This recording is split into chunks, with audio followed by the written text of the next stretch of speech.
Hey everybody, welcome back to Trinity Dairy. Don't forget to like and share the video, subscribe to the channel.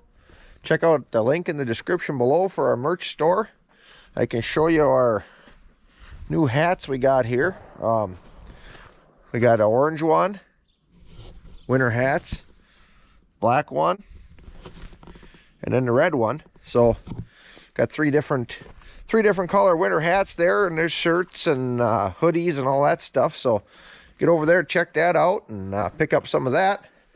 Today, what we're going to do, or attempt to do anyway, is try to finish baling some hay. My dad had hay down at his place. Our original plan was to square bale it, but it had just not getting dry enough, so we wound up, he round baled that, and we wound up wrapping it. Just took care of it that way. And I got about the same thing here. I got about 12 acres or so of second crop here. It's mostly orchard grass. It's pretty much dry, but it's not dry enough it's going to keep. I don't know that it would mold, but it would get dusty anyway. So we're just going to roll that up and wrap it as well. So it's already been cut. It's been cut for probably a week now. So I'm going to go up and rake it, get it raked up. We're just going to bale it with the old chain baler here. It's an 853 New Holland chain baler. Got the 1066 on it. So that's the plan here. I got the Gale skid loader apart here. I wound up the alternator quit charging yesterday, so I pulled that out, took it into town and got it tested this morning, and it was bad, but it's going to take about 3-4 days, I figured, to get a new one here. So I'm going to have to stick the old one back in so I can run it for now for feeding silage and stuff. But anyway, I'm going to go get the rake hooked up now, run up and get it raked. And then I got to just give the baler a once over, and then we'll probably start baling right away. See if we can get it wrapped up today.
Not just a hay rake, it's a transformer.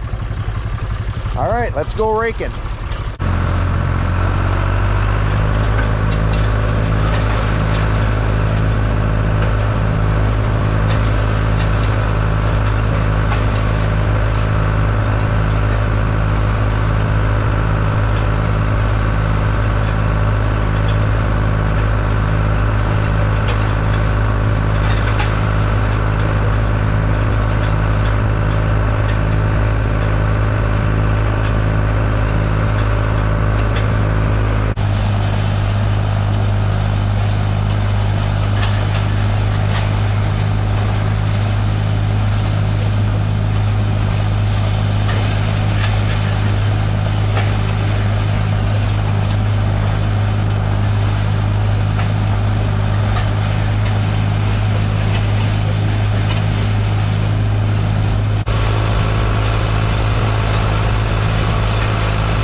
got the baler ready to go, all lubed up and everything. The tractor's all ready. I had to put some hydraulic oil in there. That was a little bit low, but that's ready now. So we're gonna head up and get baling. Normally I don't use this baler if I'm doing wetter hay for wrapping. I have before and it works fine.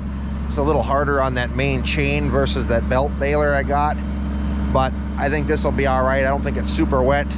I did turn the pressure down. This baler doesn't have springs like the old chain balers do. It's got airbags.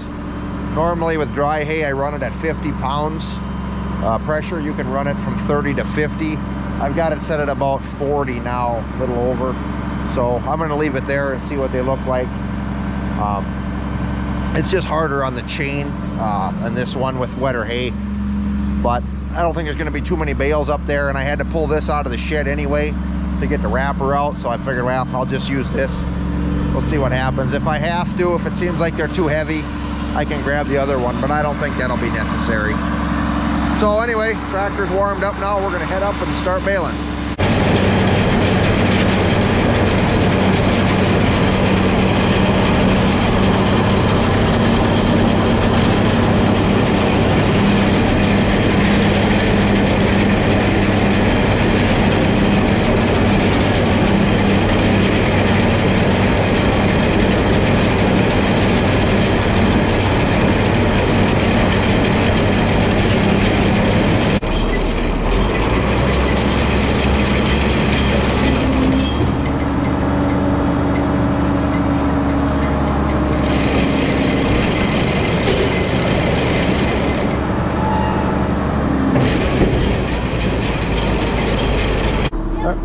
We'll go check that bale and see what it looks like. I made this bale a little bit smaller, just till I kind of get a, yeah, I think that's gonna be good enough.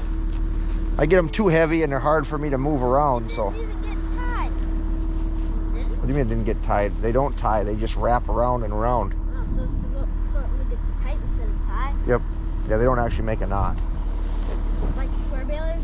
Yep. Square balers make Yeah, I think this will be all right. I could make it a little bit bigger maybe, but better to make them smaller and be able to move them than too big, and then I got to get somebody else in here to move them. So all right, we're gonna keep on baling and see if we can get, I don't know if I'll get this finished tonight before chores. It's getting a little later now, but it's supposed to be nice yet tomorrow, so nothing else, we can finish it tomorrow.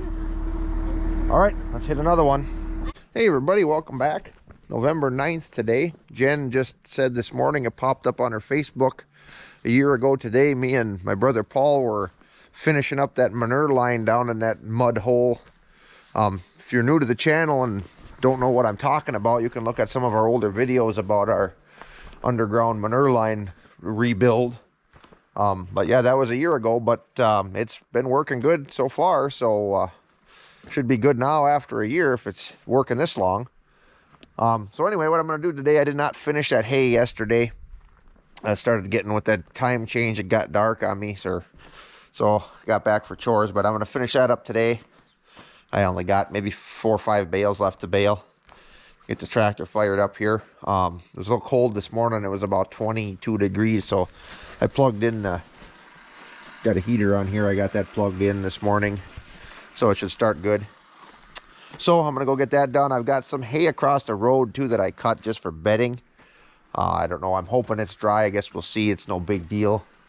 That can lay. I'm supposed to get rain, kind of rain, snow for a couple days, and then the temperature's supposed to really drop. But that can sit till whenever. I'm not too worried about that. But I want to get this stuff baled, get it wrapped. Then the good hay, that'll all be done for the year, and then we can move on to other stuff, getting stuff put away for winter. So anyway, I'm gonna get this fired up. I gotta check the oil, and we'll get started.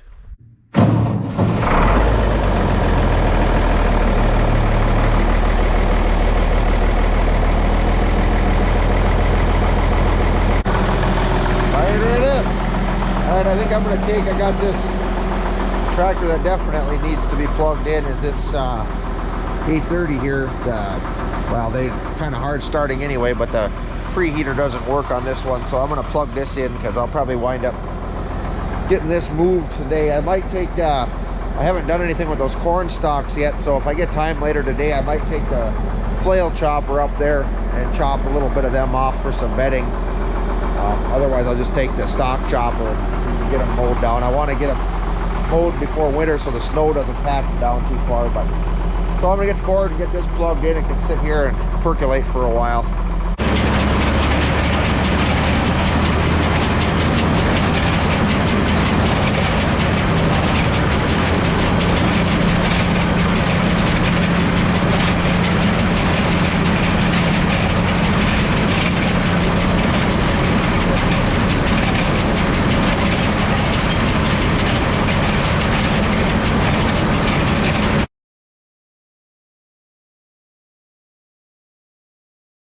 Hey everybody, I'm doing something a little bit different here. We're going to do a review on some boots. At a company called Hisea, they contacted us wondering if we'd be interested in doing a review on their boots.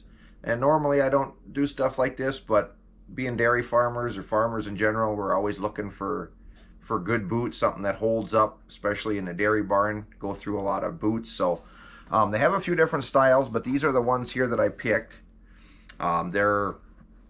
They're really nice. I opened the box. My first impressions, I really liked them. Lightweight.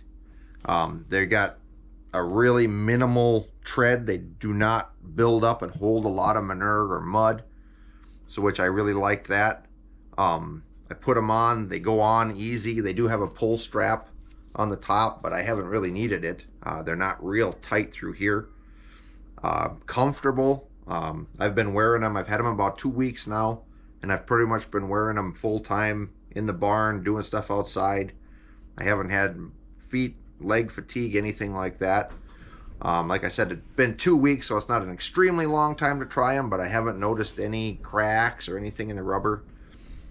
A couple of the downfalls. This is a size, US size 11, and that was about true to size. That's what I take.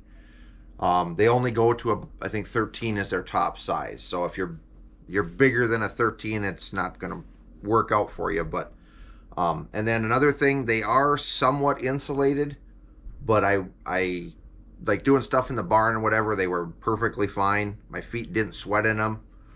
But we were out in the woods sitting on deer stand, where I was doing a lot of sitting in the snow. My feet did get cold in them, which they're not, they have a more insulated boot than if you're going to be more of an application like that. But no, other than that, like I said, I've been really happy with them. And they're not slippery at all. The barn walk gets wet, slippery. A lot of you know how that can be. I haven't noticed these to be slippery at all, really. I've had some boots, some of the just your cheaper PVC boots that you slip all over the place. So if you're interested, if you're looking for a pair, I would definitely try these out.